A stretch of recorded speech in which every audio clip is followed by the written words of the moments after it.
ಇಲ್ಲ, ಅನ್ನನೂ ಇಲ್ಲ, ಸಾವು ಇಲ್ಲ. ಬಡತನ ಅಂದ್ರೆ ಎಲ್ಲ ನನ್ನನ್ನು ನೋಡಿ ನಕ್ಕರು ಸರ್. ನಮ್ಮೂರಲ್ಲಿ ಇವನಿಗೆ ಯುಗಾದಿಗೆ ಒಂದು ಬಟ್ಟೆ ಬಿಟ್ಟರೆ ಬಟ್ಟೆಯೇ ಇಲ್ಲ, ಇವನು ಪ್ರಯೋಜನ ಇಲ್ಲ, ಕೂದಲೆಲ್ಲ ಇದು ಮಾಡಿದೆ ಅಂತ. ಅದೇ ಜೀವನದಲ್ಲಿ ನನಗೆ ಯಾವ ನೆಗೆಟಿವ್ ಇರುತ್ತೆ ಅದನ್ನೇ ಪ್ಲಸ್ ಮಾಡ್ಕೋಬೇಕು. ನನ್ನನ್ನು ಯಾರಿಗೆ ನೋಡಿ ನಕ್ಕರೋ ಅವರಿಗೆ ನನ್ನ ತಾಯಿ ಹೆಸರ 18 ಲಕ್ಷ ಕೊಟ್ಟು ಒಂದು ಮಹಾದ್ವಾರ ಕಟ್ಟಿಸಿದ್ದೀನಿ. ಆ ದ್ವಾರದ ಕೆಳಗೆಲ್ಲ ದಿನ ಹೋಗ್ತಾರೆ ಸರ್. ನನ್ನ ಊರಲ್ಲಿ ಸರ್, ನನ್ನ ಹುಟ್ಟಿದೂರು ಕೋಲಾರದ ಹತ್ರ.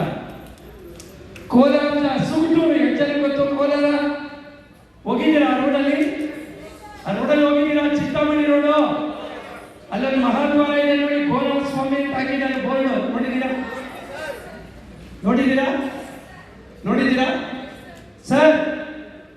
ನನ್ನವರಿಗೆ ನನ್ನ ತಾಯಿ ಹೆಸರಲ್ಲಿ ಯಾರು ನನ್ನನ್ನು ಬೈಕೊಂಡು ನನ್ನ ಬಟ್ಟೆ ಹಿಡಿದು ಎಳೆದ್ರಲ್ವಾ ಅವರು ಇವತ್ತು ಕೂಲಿ ಮಾಡ್ತಿದ್ದಾರೆ ಸರ್. ದೊಡ್ಡ ಶ್ರೀಮಂತರ ಮಕ್ಕಳು ಅಂತ ಭಿಕಾರಿಗಳಾಗಿದ್ದಾರೆ ಸರ್. ಅಫ್ಸರ್ ಸರ್, ನಾಳೆ ನಾನು ಒಂದು 4 ಕೋಟಿಯ ಜಮೀನನ್ನ ಖರೀದಿ ಮಾಡ್ತಾ ಇದ್ದೀನಿ. ಅದು ಯಾರು ಗೊತ್ತಾ ಸರ್? ಅದು ಆ ಊರಿನ ಗೌಡ್ರು ಸರ್. ಆ ಊರಿನ ಗೌಡ್ರು ಒಂದು ಕಾಲದಲ್ಲಿ ನನ್ನ ನೋಡಿ ನಕ್ಕರು. ನನಗೆ ಜೀವನದಲ್ಲಿ ಒಂದು ಆಸೆ ಇತ್ತು. ಒಂದಿನ ಎಳ್ನೀರು ಕುಡಿಯೋದಕ್ಕೆ ಹೋದೆ ಸರ್. ಎಳ್ನೀರು ಕೊಡ್ಲಿಲ್ಲ ಸರ್. ಅವ್ರ ತೋಟನೇ ತಗೊಂಡಿದ್ದೀನಿ ಸರ್. 4 ಎಕರೆ ಅವ್ರ ತೋಟನೇ ತಗೊಂಡಿದ್ದೀನಿ ಸರ್. ನಾಳೆ ರಿಜಿಸ್ಟರ್ ಸರ್. ಇದು ಮಜಾ ಅಂದ್ರೆ ಅಲ್ವಾ? ನಾಳೆ ಮಾನವರಲ್ಲಿ ರಿಜಿಸ್ಟರ್. ನೀವು ಯಾರಾದ್ರೂ ಸುತ್ತೂರಿಗೆ ಬಂದ್ರೆ ಸ್ವಾಮಿ ತೋಟ ಇದೆ ಅಂದ್ರೆ ಬೇಕಾದ್ರೆ ನಾನು ಏನ್ ಕೇಳ್ತೀನಿ, ನನ್ನ ಬಗ್ಗೆ ಸುಮ್ಮನೆ ಹೊಗಳಕ್ಕಲ್ಲ.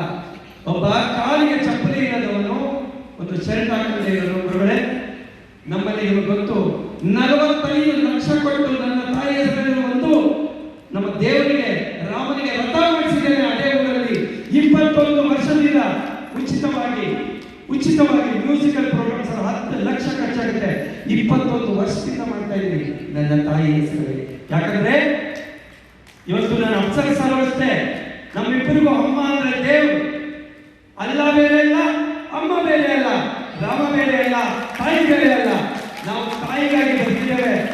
5 ವರ್ಷದಲ್ಲಿ ತಾಯಿನ ಕಳ್ಕೊಂಡೆ. ಇವತ್ತು ನನ್ನ ತಾಯಿ ಹೆಸರನ್ನ ಇಡೀ ಕರ್ನಾಟಕ ಹೇಳಬೇಕು, ಆ ತರ ನಾನು ಮಾಡ್ತಾ ಇದ್ದೀನಿ. ಇನ್ನೊಂದು ಮೊನ್ನೆ ಯಾರು ಬಂದ್ರು ಸರ್, ನಮ್ದೊಂದು ಮಹಾದ್ವಾರ ಕಟ್ಸ್ಕೊಳ್ಳಿ, 22 ಲಕ್ಷ ಕೊಟ್ಟಿದ್ದೀನಿ ಸರ್. ಇನ್ನೊಂದು ಮಹಾದ್ವಾರ ಕಟ್ತಾ ಇದ್ದಾರೆ. ಏನಕ್ಕಂದ್ರೆ ನಾವು ಅನ್ಯಾಯವಾಗಿ ದುಡಿಯಲ್ಲ, ದುಡಿದು ತಗೊಳ್ತೀವಿ. ನೀವು ಯಾರು ಪುಕ್ಕಟ್ಟೆ ಬರಲ್ಲ ನಿಮಗೆ.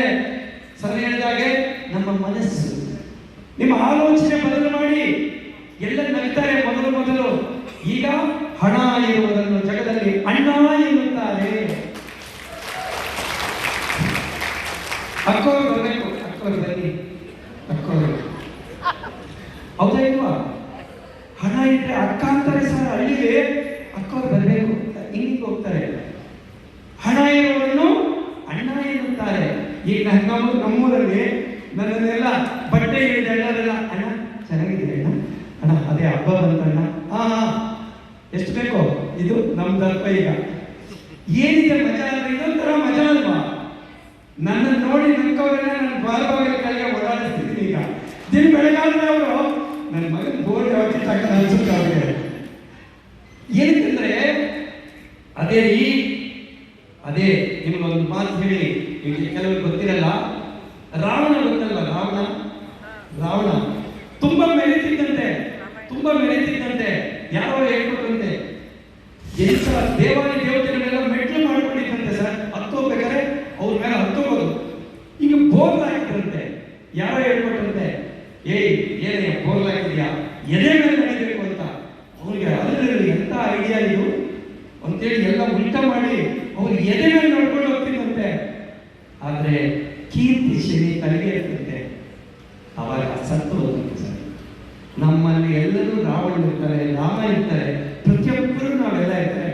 ಆ ಗುಣಗಳೆಲ್ಲ ನಾವು ರೂಢಿಸ್ಕೋಬೇಕು.